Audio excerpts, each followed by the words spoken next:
Este jueves el Consorcio de Universidades del Estado realizó duras críticas al proyecto de reforma a la educación superior y dentro de las propuestas planteadas por algunos sectores y rectores específicamente para financiar la gratuidad, surge la posibilidad de un impuesto al titulado, también una materia que se ha discutido. Bueno, vamos a conversar sobre todos estos temas con el diputado de Evópoli, Felipe Kast. Muchas gracias por estar con nosotros. Muchas gracias por la invitación. Bueno, se presentó una indicación sustitutiva al proyecto de educación y pese a que ingresó hace 2 meses. Eso ya genera parte de las críticas que hemos escuchado en el día de hoy. ¿A usted qué le parece? Este proyecto creo que ha batido los récords, porque yo no veo a nadie defendiéndolo. Es un proyecto que lo critican desde los Boric, que estuvieron marchando, lo criticamos desde la oposición, lo critican las universidades del Estado.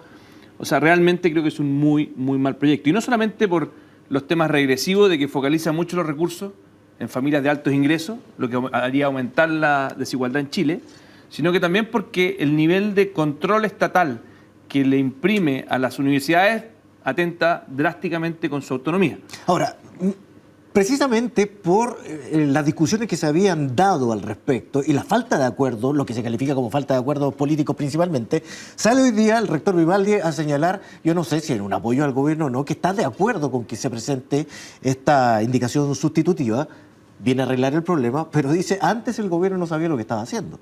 Y en ese sentido parece que no le presta mucho apoyo, no le gustó mucho a la ministra que se lo plantearan.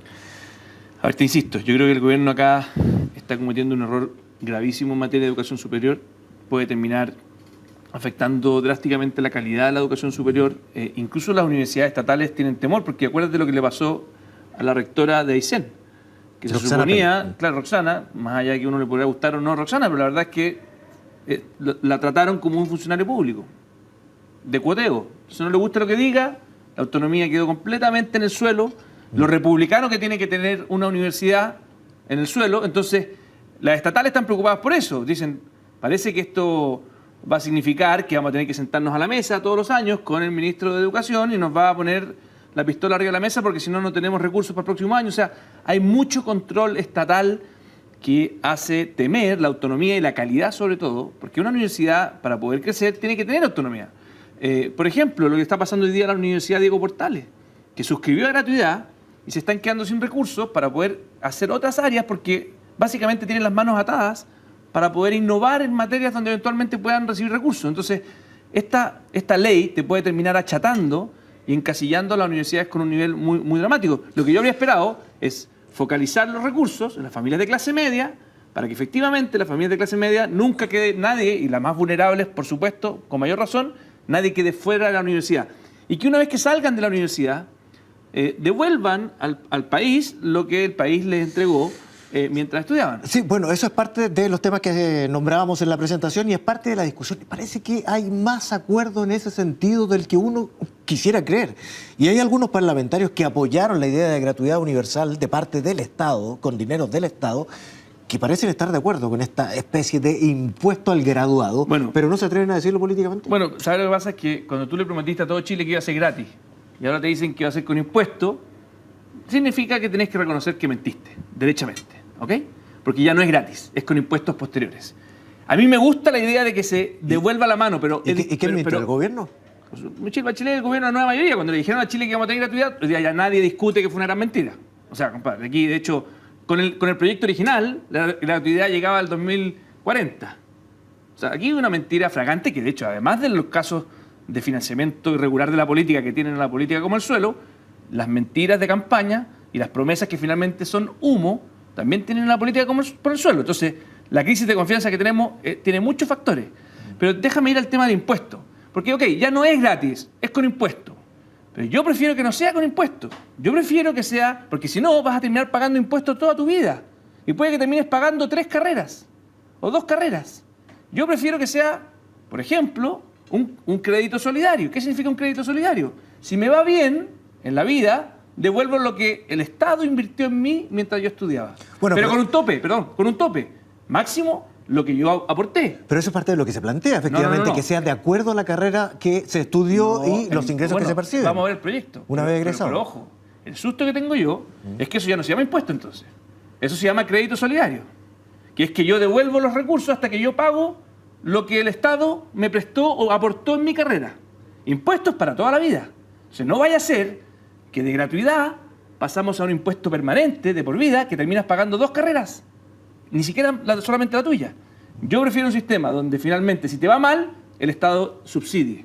Por ejemplo, estudiaste una carrera y te fue mal los próximos 10 años, que el Estado se ponga para poder, que no tengas que devolverle esos recursos. Pero si te va bien, que devuelvas en totalidad los recursos que el Estado te prestó. Ahora, una cosa son las ideas y parece que esta tiene más apoyo, como decía yo al comienzo, de lo que uno incluso llegará a creer, pero otra es la implementación. Y en la implementación, de todas maneras, tiene que haber un ente recaudador de estos recursos, de los ya graduados, ¿verdad? Como para llevarlos a la educación de los que están en sus primeros años de formación. Claro. ¿Y cuál va a ser este ente? Y entonces, ¿qué diferencia tiene con el CAE? No, si no tiene ningún... De hecho, puede ser peor que el CAE. Puede que terminéis pagando de por vida. Yo no sé cuál va a ser el diseño final. ¿Y por qué hay consenso en esto? Es muy simple. Como prometieron, la reforma tributaria recaudaba 3 puntos del PIB. Y lo que prometieron en campaña fueron 2 o 3 veces lo que podía financiarse con eso. Hoy día están sacando esta alternativa, que nosotros, yo la vengo diciendo desde el primer día de gobierno, le dijimos al gobierno, no prometa cosas que no puede financiar. Ocupemos un crédito solidario, que es lo que corresponde. Que ningún muchacho se nos quede fuera de la universidad por no tener recursos. Ese es el principio que tenemos que defender de justicia. Y una vez que el muchacho sale de la universidad y le va bien, que le devuelva la mano al país. Pero ese crédito solidario, ¿con la banca privada o sin la banca privada? Para hablar del tema que el gobierno ha dicho que puede estar dentro de lo que va a sacar con la indicación sustitutiva. Eliminar el CAE, que en un principio se había dicho por parte de algunos ministros, incluso del de Hacienda, que era una locura. Pero ¿cuál es el problema que tuvo el CAE? El problema que tuvo el CAE cuando lo hizo Lagos, el condoro que se mandó Lagos, fue súper simple. Pusieron 6% de interés. Entonces yo estoy a favor de un crédito solidario con 0% de interés, cosa que no se te genera una mochila gigantesca. Un crédito solidario que dure 10 años. Tú por 10 años máximo te sacan máximo un 10% de tu ingreso para devolver el crédito, el aporte que hizo el Estado. Y ahí da lo mismo que lo maneja, lo que importa es que se regule bien, no que te puedan cobrar un 6% de interés. De hecho, yo te hago una pregunta. Hoy día estamos avanzando en gratuidad, o dicen que es gratuidad porque ya sabemos que no lo es. ¿Y qué pasa con todos los que se endeudaron en el pasado? El que ya tiene una mochila gigantesca. A ese joven que hoy día tiene una mochila, ¿no le vamos a poner primero en la fila para solucionarse su problema?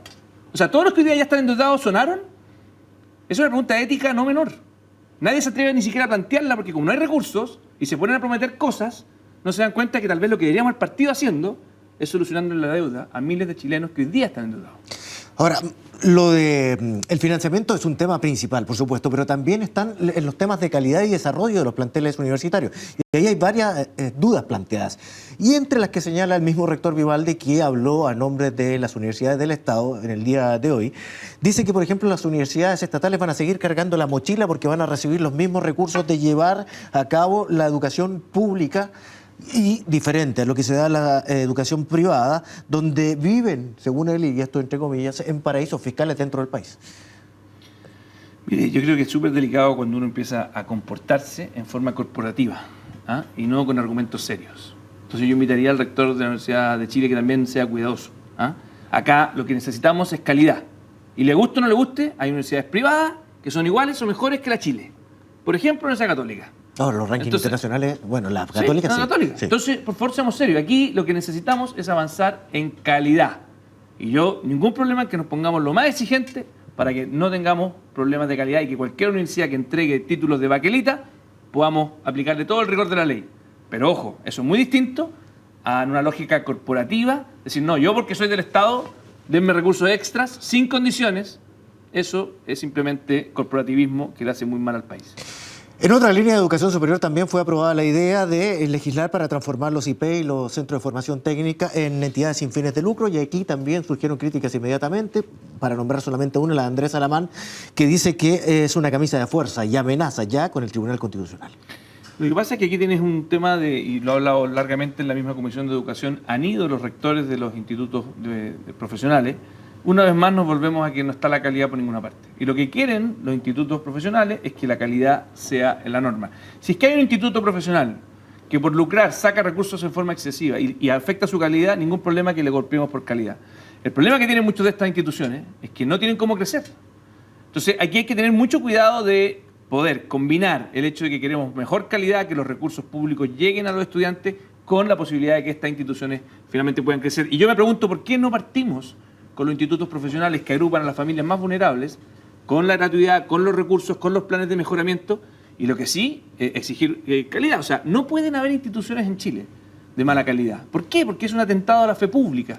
Un estudiante que va a una universidad o a un instituto de mala calidad, el tipo ve un marketing, ve una serie de propaganda y no tiene a veces las herramientas para poder saberlo. Y esa es la agenda donde yo espero que tengamos acuerdo, donde realmente de izquierda a derecha, todos los colores, nos pongamos de acuerdo y nos pongamos muy firmes para que nadie finalmente atente a esa buena fe que tiene que tener la educación superior. Ahora, de todas maneras, tratándose de las familias de menos recursos, efectivamente, que están accediendo a la educación superior, ¿este es un avance el que puedan ser incluidos, por ejemplo, si es que existe una glosa donde se les dejó fuera sí, pero yo te pregunto, la vez pasada? A mí me llegan correos electrónicos, me llegan mensajes en Facebook de miles de jóvenes que hoy día están pagando altísimos recursos, que no tienen ningún tipo de beneficio. Por ejemplo, la Universidad Santo Tomás. Por ejemplo, algunos de ellos en el Andrés Bello, la IEP. Entonces, uno se pregunta, ¿cómo es posible que aquí el eje no se ponga en el estudiante y en la calidad y finalmente se ponga, y el riesgo que tienen, y muchos tienen susto, de que se seleccione a dedo a quienes son finalmente los que puedan acceder a estos beneficios? Entonces, en vez de poner el centro en las personas, los estudiantes, muchas veces ponemos el centro en elementos que no tienen nada que ver con la calidad, que es donde debiéramos haber partido para poder cerrar de frentón cualquier institución que esté engañando esa fe pública. Bueno, hay muchos temas que hablar en educación, pero también le tengo que hablar o preguntar por los temas políticos y el escenario que se ha planteado durante las últimas semanas con la aparición de Lagos, otros candidatos ya dentro del mismo bloque de gobierno, la nueva mayoría, tratando de delimitar funciones, por ejemplo la de Insulsa, la de la presidenta del Partido Socialista, Isabel Allende. En la oposición, ¿qué pasa con estas cifras que marca Piñera, muy superiores efectivamente a las del propio Lago? ¿Pone en duda todavía, como algunos lo han expresado, el que puedan llevarse a cabo las primarias? Por ningún motivo. Primaria sí o sí. Nosotros vamos a exigir como Evópolis, que somos un partido de cambio, de renovación, primaria sí o sí. ¿Por qué?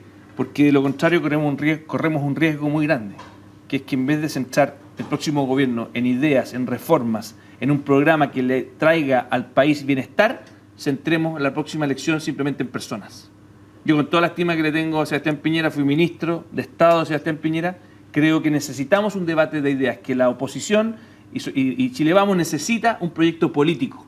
Hoy día estamos en un momento de crisis política y si no enfrentamos con contundencia, con fuerza, ese debate de ideas, y nosotros desde Evópolis ya ratificó el Consejo General, vamos a tener primarias, vamos a tener candidato propio, vamos a competir en esas primarias, y lo vamos a hacer de la mejor forma, no de forma destructiva ni populista, como a veces hemos visto que lo hace Osandón. Queremos hacerlo con mucho coraje, con mucha fuerza, pero siempre pensando en el bien de Chile. A mí me encantaría que todos estén adentro de esa primaria. Ojalá, mira, te voy a decir una cosa, me encantaría que hasta Velasco esté dentro de esa primaria. Yo sé que no va a querer, pero aquí debiéramos tener una primaria abierta, con Osandón, con Piñera, Evópolis, todos juntos, compitiendo con ideas, y apoyamos finalmente a ese proyecto que es muy distinto al proyecto de la nueva mayoría. Y yo quiero ver Lagos qué va a hacer. Lagos va a ser finalmente un proyecto parecido a su gobierno anterior y va a volver a la sensatez que tenía la concertación, o va a seguir obstinado con la nueva mayoría, con la retroexcavadora. Y la verdad que Bachelet ya nos demostró que es completamente factible que el mismo presidente en un primer gobierno sea sensato y en un segundo gobierno finalmente haga todo lo que el Partido Comunista le plantee. Entonces, para seguir en su sector, pero me llama la atención lo que acaba de decir. ¿Usted le gustaría que el propio Velasco participara, de Ciudadanos, digámoslo, participara dentro de estas primarias? Pero si cambió el eje político. Pero van a hacer un llamado entonces para que se incorporen Amplitud, por ejemplo, que vienen de Renovación Nacional. No vamos a hacer ningún llamado. Ellos saben que las puertas están abiertas. Todo el mundo sabe, siempre lo hemos dicho desde Evópolis, tal vez los otros partidos de la centro derecha puede que no lo quieran. Yo me imagino una coalición mucho más amplia, más diversa, más inclusiva. Y yo creo que, de hecho, el libro de Alamán el día lunes plantea justamente lo que yo estoy diciéndole. El libro que lanzó Andrés Alamán, La Salida se llama. Sí. Que plantea un escenario de cuatro posibilidades políticas. Que en el fondo dice aquí tenemos que empezar a acostumbrarnos a conversar más entre sectores que tal vez en el pasado estaban lejanos. El problema es que la política chilena sigue anclada en el sí y el no. Yo en el plebiscito tenía 12 años. La fecha del plebiscito yo tenía 12 años. A mí no me pidan, y a mi generación no le pidan, que sigamos haciendo políticas públicas y políticas con el retrovisor. Yo quiero hacer política mirando los próximos 20 años, centrado en las ideas. Yo creo una centro-derecha que le gustan las reformas, no una centro-derecha que le dice que no al cambio. Yo creo una centro-derecha que no cuida los privilegios, sino que al contrario, cuida a las personas más desfavorecidas. ¿Y eso lo va a defender como candidato presidencial, para terminar? Lo vamos a defender como Evópoli en la primaria presidencial. Pero como candidato presidencial, le pregunto. Yo he dicho que estoy disponible, pero es el partido finalmente el que va a decidirlo en el Consejo General. Felipe Gas, muchas gracias por conversar con nosotros, que esté muy bien. Muchas gracias a ti.